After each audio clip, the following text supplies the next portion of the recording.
আমার এই 112 কালারের হিমি গোয়াশ পেন্টের উপর এভাবে ফাঙ্গাস পড়ে যায়। হ্যালো, আমি নেহা এবং আমি আমার আশেপাশের সবকিছুকে একটা আর্ট ফর্মে রূপান্তর করব।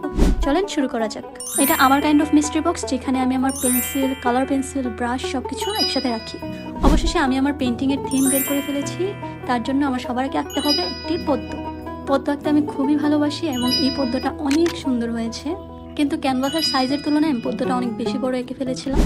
সেজন্য সেটাকে আমার আবার মুছতে হয়েছে, মুছে আবার আঁকতে হয়েছে। এক কথায় আমাকে এই পদ্মের পিছনে দ্বিগুণ পরিশ্রম করতে হয়েছে। এত সব ঝক্কি ঝামেলা শেষে অবশেষে আমার একটা ড্রাফট স্কেচ তৈরি হয়েছে, যেটার উপর এখন আমাদেরকে পেইন্ট করতে হবে। কিন্তু এই কি সমস্যা হলো, আমার পেইন্টের উপর ফাঙ্গাস পড়ে গিয়েছে। অনেক ঘেটে ঘুটে আমি বের করলাম যে আসলে আমি স্প্রে করে পেইন্টটাকে বন্ধ করে রেখে দিয়েছিলাম, সেই কারণে ভিজে থাকা অবস্থায় সেখানে ফাঙ্গাস পড়ে। তো আমাকে উপর থেকে এই ফাঙ্গাসগুলো ফেলে দিতে হয়েছে, যার জন্য আমার অনেকগুলো রং নষ্ট হয়েছে। এই তো আমার রং রেডি হয়ে গিয়েছে, এখন শুধু রং করার পালা। টাটা।